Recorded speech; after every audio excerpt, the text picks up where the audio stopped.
you must preserve your Muslim identity, and you must, force the rest, the hosts, the majority population, for the time being, into accommodating you and ultimately into submission.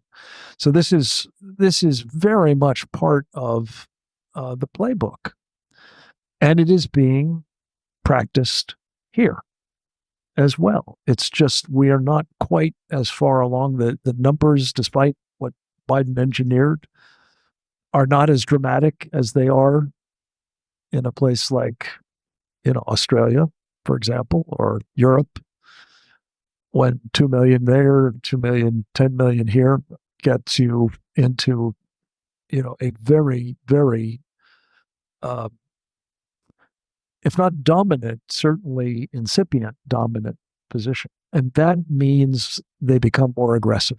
It's just, Robert, you can speak to this better than I by far. It's axiomatic that they will become more aggressive the more their numbers grow and the more they are seen to be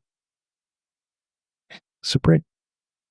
It should be emphasized that this is an Islamic imperative, that Muhammad, the prophet, said Islam must dominate and not be dominated.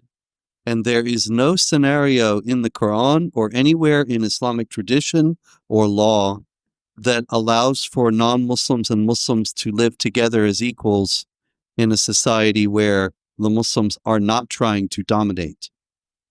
They do not envision, in other words, any possibility of living at peace and as equals with the unbelievers.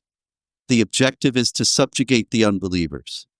And look, you can see how it works. Trevor mentioned early on Hamtramck, Michigan, historically a Polish town near Detroit and Dearborn, and started to get Muslim immigrants.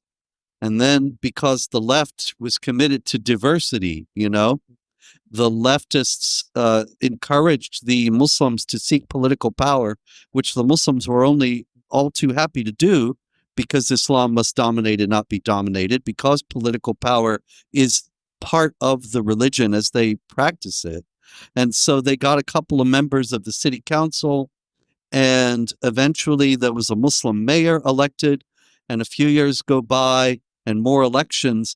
And now Hamtramck is so diverse that every member of the city council is a Muslim and the mayor is a Muslim.